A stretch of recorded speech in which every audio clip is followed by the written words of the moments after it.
Ali ne, najjače, pazi, mnogo je laži. Recimo, laže 100% da su otišli na mjesec. Znaš ti uopšte kako su ljudi otišli na mjesec? Jedno si to davno pričao.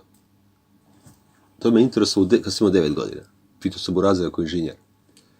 I on kaže meni, pa nemoj se, kaže, oko te teme malo. Što? Kaže, pa postoji neka tvrdnja da, neka ideja da nikad ljudi nisu ni otišli na mjesec. I ja sam tad poludio, znaš, zato što sam bio, imao sam 9 godina, brate. Rekao, kako to misliš? Kaže, pa mi smo to nešto na faksu i pričali i to. Znaš ti uopšte kako su ljudi otišli na mjesec? Kako? Pa znaš. Po studiju? Pa ne to, ali po zvaničnoj teoriji. Zvaničnoj priči. Lansirali su raketu sa zemlje. I raketa letela, u međuvremenu se odbacuje deo po deo motora. Da. I ostaje tako neki svemirski brod koji nastavlja kretanje do mjeseca i onda taj svemirski brod ubacuje se u orbitu mesečevu i počinje da kruži u mesečevoj orbiti. I on kruži oko mjeseca. Nakon toga ispaljuje se kapsula sa putnicima, sa astronautima, ispaljuje se na mjesec.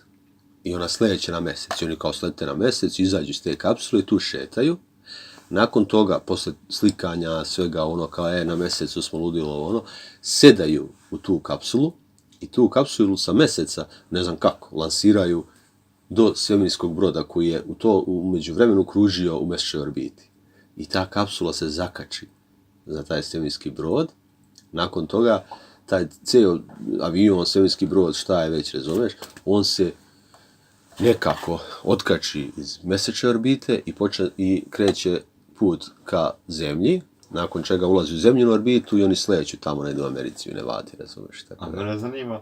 Pa je to moguće raditi? raditi? Beztežinsko stanje. To je tek ludilo, brate. To je tek... Pa kako su oni sletali na mjesec? Pa mjesec ima 12 puta, ne znam koliko puta slabiju gravitaciju zemlje. Tamo treba sve dolepiti. A pazi, oni su sve to procenili. Ali si razumio... Tamo čovjek, korak mu 50 metara u 50 metara. Dobro, si skonto ovo, brate. Je moguće sad da se to uradi? Da ode, da se lansira raketa sa ljudima i sa kapsulom tom, sa zemlje, da ode u mjesečnu orbitu, da se iz te mjesečne orbite, iz tog broda koji kruži, lansira kapsula na mjesec, oni izađu, nakon toga se ta kapsula sa ljudima lansira sa mjeseca, pa zakače se gore u orbiti, pa se sve to, taj svemirski brod ceo se vrati u zemlju. A to što u orbiti to lebdi.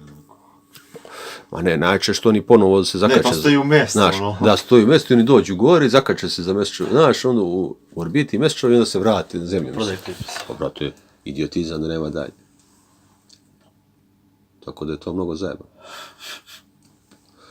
To kad mi neko objasnio taj let na mjesec da mi objasni, vrate, to je bilo... Inako se niko nije... A kad ih pitam u komentarima, što sad nema letova, kaže, pa nisu potrebni, bespotrebni. Čovječe, šta je bespotrebno? I drugo, sateliti, brate, znaš da ne postoje. Tad je kad bilo potrebno, bolje... Znaš da ne postoje sateliti? Koji? Veštački sateliti uopšte ne postoje. Znaš, kad su za mene bombardovane kao, pa znaš, može da vidi paklicu cigarete, može da pročita kao... U forati tome da su sve avionske letovi. Sve ovo što je ucrtano je iz avionskih letova. Da. Znači, avaksi, ludila, sateliti ne postoje. Mislim, malo je teško to da shvati čovjek, ali... Pa nije. Što? Ako si normalno.